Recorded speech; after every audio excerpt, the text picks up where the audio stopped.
Cette vidéo porte sur les quartiles. On va voir c'est quoi un quartile et aussi un exemple de son utilisation. Un quartile, en fait, ce que c'est juste un délimitateur qui sert à séparer une banque de données en 4 parties égales. Comme par exemple ici, on a une base de données qui a 13 éléments. Bien, on a 3 limitateurs qu'on appelle les quartiles qui vont s'assurer que, par exemple, en dessous de ce quartile-là, il y a 3 éléments. De l'autre côté, il y en a 3. De l'autre côté, il y en a 3. Puis de l'autre côté, il y en a 3. Donc, on sépare vraiment en 3 parties égales, en 4 parties égales, la base de données. Donc, on a le premier quartile, le deuxième quartile, le troisième quartile, qu'on peut aussi dénommer Q1, Q2 ou Q3. Et le Q2, le deuxième quartile, s'appelle aussi la médiane. On va commencer par la médiane. En fait, si, mettons, on a 13 données, puis les données, en fait, ils passent de 51 à 125. Par exemple, si c'est le poids en livres d'une équipe de joueurs de hockey. Donc, on a un joueur qui a 51 livres, et 52 livres, et ainsi de suite, jusqu'à 125 livres.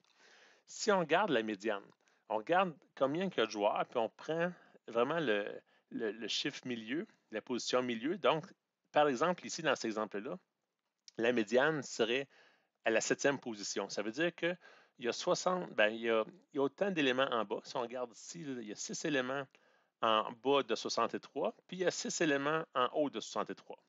Donc, la médiane serait 63. Il serait à la position 7, mais vraiment, la valeur de la médiane, c'est 63.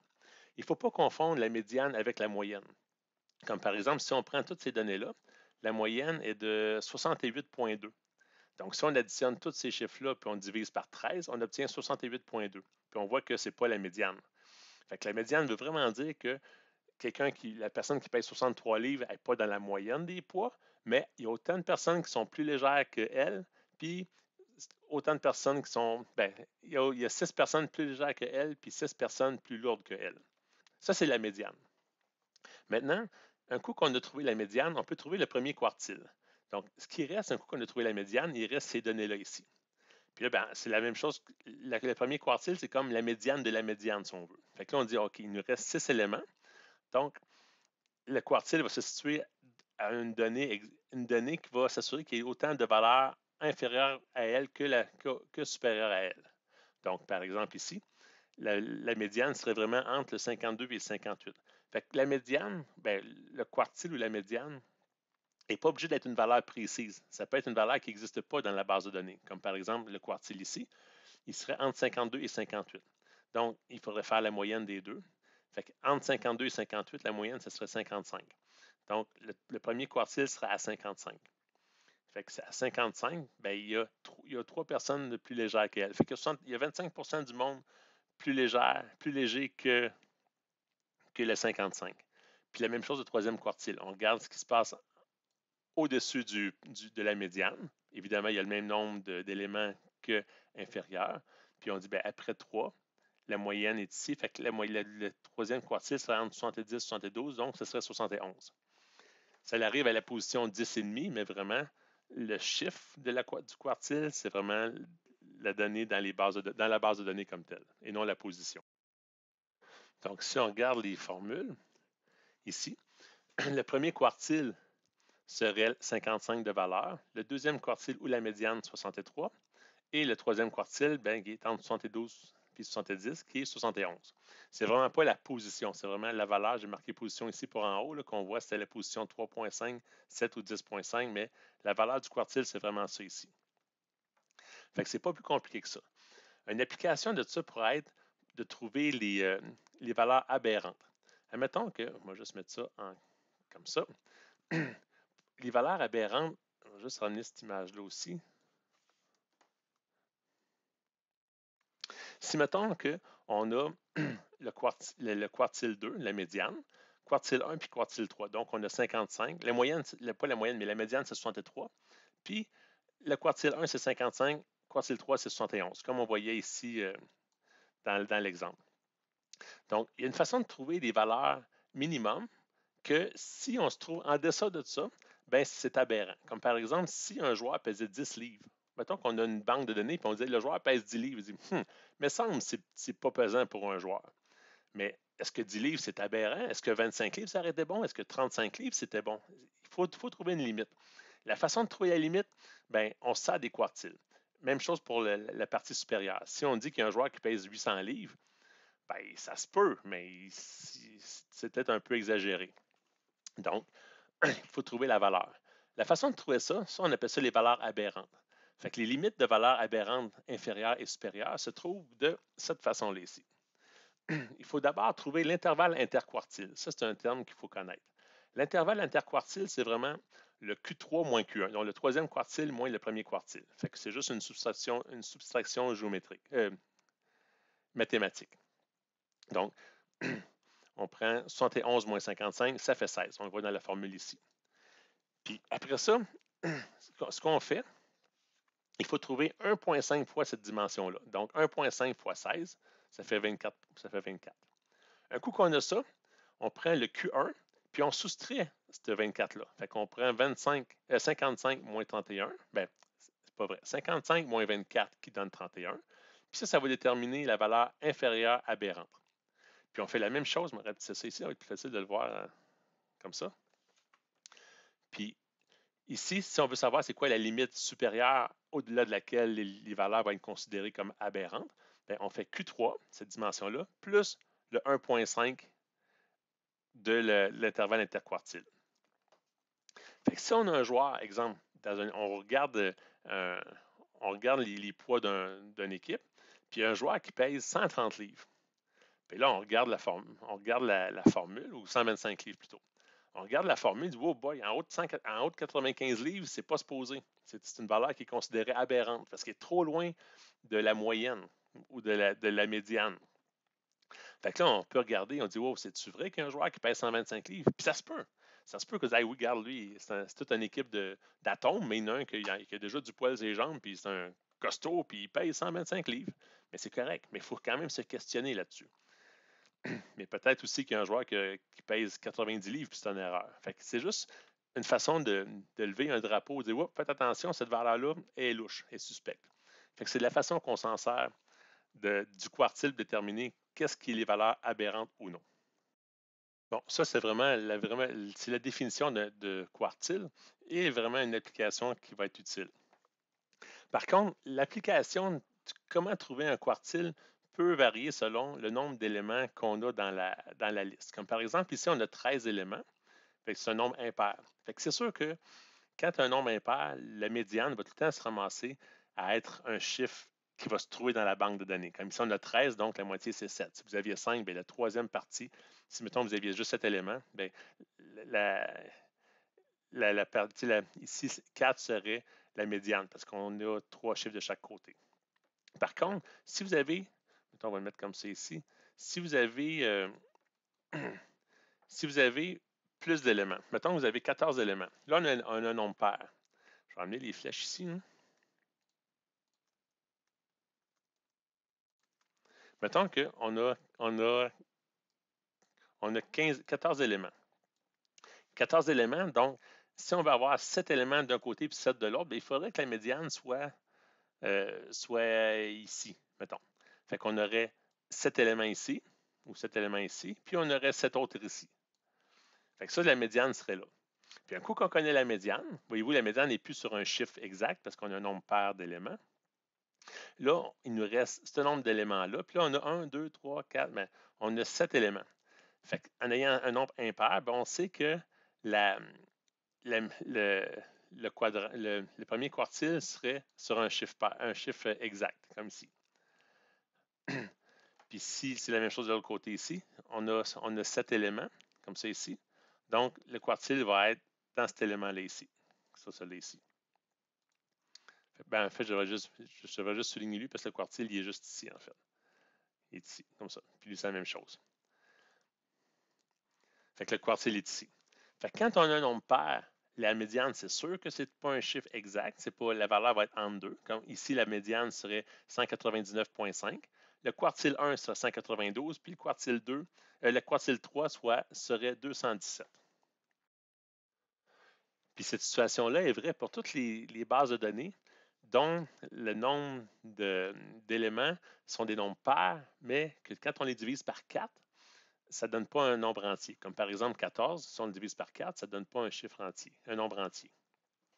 Pourquoi? C'est que si on prend une base de données qui se divise par 4, par exemple, on enlève ces éléments-là. Oups, on va juste les effacer, comme ça. Là, on a 12. Fait que si on a 12 éléments, bien, si on veut trouver la médiane, elle va se trouver à mi-chemin. Donc, ça se trouve à 6,5 ici de position. Donc, on a 6 éléments ici. On peut regarder, on a 6 éléments là. Puis, on a 6 éléments de ce côté-là de la médiane. Donc, la médiane est vraiment à l'élément 6,5. La valeur serait 198,5. Mais par contre, un coup qu'on a trouvé la médiane, pour situer le quartile 1, le premier quartile, voyez-vous, là, vu que ça se divise par 4, on se ramasse avec un nombre pair d'éléments. Donc, le chiffre, le quartile ne se ramassera pas sur un élément précis, il va être entre les deux. Donc, le quartile serait comme ici. Donc, ça, ce ne sera plus vrai. Fait qu'on aurait à la position 3,5, donc le quartile 1 serait à 191,5. Puis, c'est la même chose pour ici. On peut aller ici comme ça. Puis, on aurait, si j'efface lui, le quartile serait ici. Je pourrais ramener mes petits amis ici, là. Fait que le quartile, il y aurait un quartile qui serait ici, dans le milieu ici, puis l'autre quartile serait ici. Fait que voyez-vous, on a trois éléments de chaque côté du quartile, entre le quartile et la médiane. Puis même chose ici. Fait que parce que le nombre d'éléments se divise par 4 qui donne un chiffre entier, un nombre entier, bien, quand on divise par 2, puis par 2 encore, bien, ça donne encore un nombre pair. Maintenant, on va voir deux façons de calculer les quartiles. Soit une façon manuelle, puis une façon avec Excel. De la façon manuelle, en premier, il faut reconnaître si on a une série avec un nombre impair ou pair de données. Par exemple, si on a un nombre impair de données, comme par exemple dans cette série-là ici, dans cette série-là, on a 23 données, bien, on utilise la formule dans le impair. Donc, pour trouver le quartile 2, ben, c'est pas compliqué. On fait le nombre d'éléments dans la série, comme dans ce cas ici, c'est 23. On ajoute 1, ça fait 24, on divise par 2, ça fait 12. Donc, le quartile 2 va se trouver à la position 12. Le quartile 2, c'est pas 12, ça va être le chiffre qui correspond à la position 12. Évidemment, il faut que les données soient placées en ordre croissant de leur valeur. Donc, on commence par placer les éléments en ordre croissant de leur valeur. On attribue une position. La position, ça va être n1 divisé par 2, n plus 1 divisé par 2. Donc, dans ce cas ici, c'est 12. Maintenant, si on veut trouver le quartile 1, on fait la même chose. N plus 1, fait 23 plus 1, ça fait 24. Divisé par 4, ça fait 6. Donc, on se ramasse avec le quartile qui est à la position 6, qui est la valeur 3. Même chose pour le quartile 3. N plus 1 qui fait 24 fois 3 divisé par 4 qui donne 12. Qui donne 18. Mais le quartile équivaut à 12. Ça, c'est si c'est impair. Ça peut être impair aussi quand le chiffre ici, quand on dit le nombre de valeurs plus 1 va donner un nombre qui ne se divise pas par 4. On utilise les mêmes formules, sauf que vous allez voir que les quartiles 1 et 3 vont tomber entre deux valeurs. Ici, voyez-vous, ça tombe sur des valeurs de position exactes, mais quand que la somme, ben, le nombre d'éléments plus 1 ne donne pas une somme qui se divise par 4, ben, les quartiles 1 et 3 vont tomber en deux valeurs. Mais on utilise les mêmes formules. Donc, par exemple, ici, quartile 2, 21 plus 1, ça fait 22, divisé par 4, ça fait 5,5. Donc, à la valeur 5,5, ben, on a la valeur entre 2 et 3 qui donne 2,5. Donc, le quartile 2 serait 2,5. Cette feuille-là, je vais vous la donner, l'Excel, puis on peut même le calculer ici. J'ai mis les formules, ces formules-là ici, je les ai mis dans le tableau ici. Fait qu'on peut dire si, par exemple, on a 25 données, ben, ça donne les quartiles 1, 2, 3. Puis les valeurs, c'est vraiment, les équations, c'est vraiment ce qui sont marquées ici. Fait qu'il n'y a rien de sorcier. L'autre condition, ça va être quand que il va y avoir un nombre pair de données. Le nombre pair de données, ben, je vais retirer ça un petit peu. C'est la formule ici qu'on prend. Fait que c'est toujours le n plus 1. Donc, si on a 22 données, on a n plus 2. N plus 1, ça fait 22 plus 1, ça fait 23. Divisé par 2, ça fait 11,5. Donc, le quartile 2, qui est la médiane, va être à 11,5. Puis si après ça, on prend n divisé par 4 plus 0,5, donc on a encore 22 divisé par 4, ça fait 5,5, plus 0,5, ça fait 6. Donc, à la position 6, c'est là que se trouve le quartile 1, donc sa valeur va être 3. Parce que dans la donnée qui correspond à la position 6, c'est la valeur 3. Puis la même chose pour le troisième quartile. On prend 22 divisé par 4 fois 3 plus 0,5. Bien, ça fait 17. Donc, la valeur est ici. Encore là, si le quartile se divise par 4, qui n'est pas le cas ici, mais ici, ça se divise par 4, ben, c'est la même formule, mais encore là, les données vont tomber dans les quartiles vont tomber entre deux données. Ça n'aura pas une valeur directe comme dans le cas que le quartile se divise pas par 4. Encore une fois, les formules ici, je les ai mis ici. Puis on peut l'essayer. Si on dit on prend 24, ben, ça va donner les valeurs ici. Fait que c'est juste une simple formule Excel que j'ai entrée. Fait que ça, c'est la façon facile de le faire de façon manuelle. Donc, il faut commencer par mettre en ordre croissant les valeurs. Ensuite, il faut savoir si on a un nombre pair ou un nombre impair de données, puis on applique la formule. Puis là, ça nous donne la position de la valeur. Puis après, avec la position de la valeur, on regarde la valeur associée à la position. Puis ça nous donne le quartile qu'on souhaite obtenir. Mais si on ne veut pas mettre en ordre croissant les données parce qu'on en a beaucoup, puis on ne veut pas nécessairement les compter, puis trouver le n, puis faire la formule, appliquer la formule associée au nombre d'éléments, on peut juste prendre dans Excel une fonction qui s'appelle quartile. Excel a deux types de quartile. Il y a quartile.exclure puis quartile.inclure. Il y a aussi le quartile sans inclure et exclure, mais ça, c'est une vestige de Excel 2007, puis ça correspond à la version quartile.inclure dans la version Office 365. Donc, si on commence par l'Excel exclure, ben, le quartile exclure, supposons qu'on a une base de données qui a 13 éléments.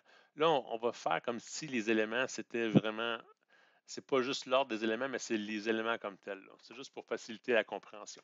Donc, on a 13 données, mais ça donne que c'est de 1 à 13, comme ça. Si on les reprend ici, la fonction exclure trouve la médiane. En fait, dans toutes les fonctions, la médiane est la même. Que ce soit exclure ou inclure, c'est la même réponse. Vous allez voir par contre que pour les autres données, ça peut changer.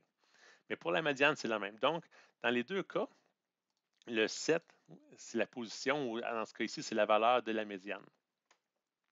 Pour trouver le premier quartile, dans la fonction exclure, ben, il exclut la médiane. Donc, c'est comme s'il l'enlevait de la base de données. Puis on dit, ben là, il te reste 6 éléments. Puis c'est quoi ton quartile? Donc, le quartile se trouve être le milieu de ce qui reste. Donc, ici, ça c'est 3,5 parce qu'on a 6 éléments, donc 3 de chaque côté. Puis le quartile 3, c'est la même chose. Il reste 6 éléments, donc c'est à partir du troisième élément qui reste, qui se trouve être le quartile 3, donc 10,5. Donc, c'est pour ça qu'on a 3,5 puis 10,5 ici. Dans la formule inclure, bien, vous voyez que le 7, la médiane, est inclus dedans. Donc là, on se trouve à avoir 7 éléments. Donc, on a de 1 à 7. Donc, la médiane de la médiane, si on peut dire, le quartile 1, bien, ça correspond à 4. Même chose pour le quartile 3, qui est la médiane de la médiane restante, si on peut dire. Donc, c'est le quartile 3 qui donne 10. Fait que c'est pas plus compliqué que ça. Sauf que ça se complique un peu quand on regarde. Moi, juste effacer ça ici pour le cacher, pour faciliter la compréhension. Masquer. Si on a... Ah, j'aurais pas dû faire tout de suite. Si, mettons, on a 12 éléments. Mettons qu'on n'a pas un nombre pair d'éléments. On a un nombre impair. On a 12 éléments, on a un nombre... Ah, j'ai de la misère à faire deux affaires en même temps. On a un nombre pair d'éléments. C'est le même principe, mais sauf que ça s'applique, c'est plus difficile à appliquer en fait. Ici, on a notre médiane serait 6,5 ici. Puis là, ben, c'est comme si on calculait la moitié de 6,5. Fait que c'est la moitié qui donne 3,25. Puis c'est un peu la même chose ici. On a 6,5 éléments là. Donc, on calcule directement la moitié de 6,5, puis on l'ajoute à 6,5 qui donne, en fait, c'est comme si c'était 3,25 plus 6,5, c'est la moitié, qui nous donne 9,75. Ça, c'est quand on l'exclut. Quand on l'inclut, c'est un petit peu plus compliqué, en fait. C'est un peu moins intuitif. C'est que la médiane était de 6,5, mais quand ils veulent l'inclure, c'est comme s'ils rajoutaient 1 à la médiane. Donc, au lieu que ce soit 6,5, ça devient 7,5, puis on le divise par 2 pour trouver la position ici. Donc, 7,5 divisé par 2 donne 3,75. Puis si on l'ajoute de ce côté ici, bien, la même différence qu'entre 6,5 et 3,75. Au lieu de partir à 7,5, on prend 6,5 moins 1, donc on tombe à 5,5. Puis la différence entre 5,5 puis 12 bien, va être 9,25. On va le mettre, mettons, ici à peu près. Là. Fait que c'est le même principe, mais l'inclusion est un peu plus est moins intuitive que quand il y a un nombre impair d'éléments. Mais c'est la façon de le faire. Puis si on compare avec la méthode manuelle qu'on a vue à la section ici, si j'ai appliqué les mêmes formules, bien, on voit qu'il y a des petites différences. Comme vous voyez, de façon manuelle, le 6,5, la médiane est la même, mais quand vient le temps de mettre les quartiles 1, quartile 2, il y a des petites différences. Puis on ne peut pas dire non plus que la manuelle, c'est la moyenne des deux. Parfois, ça fonctionne, parfois, ça ne fonctionne pas. Fait que c'est vraiment c'est vraiment différent comme méthode de calcul. Pour ce qui est, ça va être à vous de juger si vous voulez absolument la méthode manuelle ou la méthode Excel. Mais pour les valeurs aberrantes, il n'y a pas vraiment une grosse différence, ça ne peut pas faire une grosse différence. Mais si vous voulez absolument être vraiment cette manuelle-là, cette façon-là, il faut le faire de façon manuelle. Si vous ne voulez pas calculer la position comme telle, comme ça implique qu'on le mette en ordre, tout ça, mais vous pouvez le faire en termes de quartile, en fait. Il s'agit juste d'exprimer cette fonction-là. Je vais revenir ici, ça va être plus simple. Il faut juste trouver une façon d'exprimer Q1 et Q2, Q1 et Q3. Q1 et Q3, c'est-à-dire en termes de Q2. Ça, c'est facile à faire. Je vais vous laisser le soin de l'essayer si vous en avez besoin. Si vous avez des questions, n'hésitez pas à me le demander, mais c'est faisable. Fait que vu que le Q2 est pareil pour tout, on est capable de s'en servir pour trouver le premier quartile et le troisième quartile comme on souhaite. Puis comme je vous dis, ça peu importe l'ordre. Si, mettons, j'avais mis ici, mettons qu'on prend ces données-là à la place. Mettons, je prends ça, puis je les amène ici. Voyez-vous, l'ordre est différent, mais les quartiles restent les mêmes, parce qu'il se fout de l'ordre. On dit ici, là, il s'en fout. Moi, ici, j'ai juste que j'ai besoin juste du nombre d'éléments, fait que c'est pas grave, mais ici, lui, peu importe l'ordre, il va le trouver, le quartile. J'aurais pu dire, mettons, j'aurais pu mettre d'autres données, peu importe, puis il l'aurait trouvé. Maintenant, pour trouver la valeur comme telle, pour utiliser la fonction, que ce soit exclure ou inclure, c'est la même façon. Par exemple, on prend quartile exclure. Le premier élément qu'il faut mettre, le premier argument, c'est la base de données. Fait que moi, je l'avais appelé position parce que c'était une plage de données que je m'étais donnée pour faire la base de données. Si par exemple, on se fait une autre base de données, par exemple, qu'on dit, on va dire aléatoire, aléatoire en borne, qu'on va appeler, mettons, de 100 à 400. 400. Puis on dit, ça fait, c'est juste pour générer des nombres. On fait, mettons, CTRL-C, CTRL-V, juste pour que ça devienne des, collage spécial. Fait que là, c'est juste des valeurs, ici. Puis si, mettons, on dit cette valeur-là, cette base de données-là ici, on va l'appeler, mettons, data. Fait que cette base de données-là, si, mettons, on choisit data ici, ça vient de choisir toute la base de données-là. Fait que là, pour la formule, mettons, on pourrait dire, on peut remplir ici, mettons, si on dit cette formule-là, on veut remplacer position par data, je peux faire CTRL-H. Je vais dire remplace position par data. On va dire remplacer tout. Il a trouvé 3 éléments.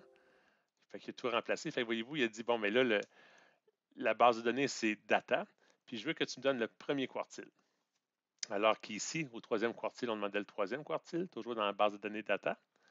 Puis ici, c'était la base de données data toujours, mais le deuxième quartile. Fait que c'est pas plus compliqué que ça. C'est la même façon pour le faire pour l'autre fonction quartile. On va juste l'effacer pour me mettre ce qu'on était avant. Maintenant, pour les curieux, il y a une petite section bonus. Je vais juste mettre ça ici comme ça. Je vais afficher les données. Les colonnes, c'est que je vais expliquer d'où vient la formule exclure. Comment on peut l'exprimer mathématiquement. En fait, la formule exclure de Excel, c'est carrément les mêmes formules. Je peux juste copier ça ici. C'est la même formule que c'est ici. Pour le pair, en fait. Fait que Excel, mettons, si on regarde la formule la formule ici, en fait, c'est pas pour les pairs, c'est pour les impairs. Fait que Excel utilise cette formule-là, le n plus 1 puis n plus 1 divisé par 4, il utilise des formules de l'impair pour faire l'exclure. Que ce qu'il y ait le nombre pair ou impair de données, Excel s'en fout, il utilise cette partie-là. Fait que c'est ça que j'ai mis en commentaire. Voyez-vous, le Q1, c'est n plus 1 divisé par 4, n plus 1 divisé par 2 ou 3n plus 1 divisé par 4. Fait que c'est tout simplement ça. Je n'ai pas pu l'exprimer comme ça parce que si je veux me servir si je ne veux pas avoir à mettre en ordre croissant les données, il a fallu que je l'exprime différemment. Puis ce que j'ai fait pour l'exprimer manuellement, vous n'avez pas à le faire de toute façon parce que c'est pour, vous avez la fonction exclure directement. Mais pour la quartile 2, j'ai fait exactement la même formule, mais ici, j'ai juste pris le quartile 2 divisé par 2. Parce que voyez-vous, entre le 2 et le 1, c'est la même formule, sauf qu'on divise par 2. Puis le quartile 3, c'est le quartile 2 fois 3 quarts. Fait que c'est ce que j'ai fait ici. Fait que là, l'exclure est facile à faire manuellement. Le inclure est un peu plus touché. C'est que la formule, c'est, si on l'exprime en termes de quartile, ça se trouve être, voyez-vous ici, ça se trouve être le Q2 plus 1 divisé par 2. Fait on voyait ici que le quartile qui était 6,5 devenait 7,5, donc on ajoute 1. Puis après ça, on le divise par 2. Fait que si on veut l'exprimer en termes de n, comme si on voulait les mettre en ordre croissant et tout ça, il y a l'explication algébrique à côté. Fait que ça donne n plus 3 sur 4. Puis il y a le même principe ici si on veut faire je vais le tasser ici qu'on va au complet. Si on veut trouver le Q3, on prend Q2 moins 1 plus Q1. Puis là, je l'ai expliqué mathématiquement en termes de n, ça veut dire quoi. Mais vous n'avez pas à l'apprendre, c'est juste pour les curieux, s'ils veulent savoir d'où ça vient, puis c'est quoi les conséquences d'utiliser l'exclure versus la façon manuelle. Il y a moyen de le faire. Puis si vous voulez le faire si vous voulez obtenir les mêmes résultats manuellement qu'avec la formule exclure, non, je recommence. Si vous voulez obtenir les mêmes résultats que si vous l'aviez fait manuellement, mais sans avoir à mettre en ordre croissant et tout ça, il y a moyen d'exprimer Q1 et Q3 en termes de quartile. Fait qu'on peut utiliser le quartile 2 qui fonctionne. Après ça, on peut exprimer Q1 puis Q3 en termes du quartile 2. Puis pour arriver au même résultat que si on l'avait fait de façon manuelle comme on l'avait vu à cette place ici. Mais ça, je ne l'explique pas dans la vidéo, c'est à vous de le trouver. Puis si vous avez des questions pour le faire, ça va me faire plaisir de le trouver. Mais peu importe, pour le cours, si vous utilisez la façon manuelle, exclure ou inclure, les valeurs vont être tellement près pour faire vos valeurs aberrantes. Si vous utilisez Excel, ça va être convenable. Mais j'espère que c'est clair.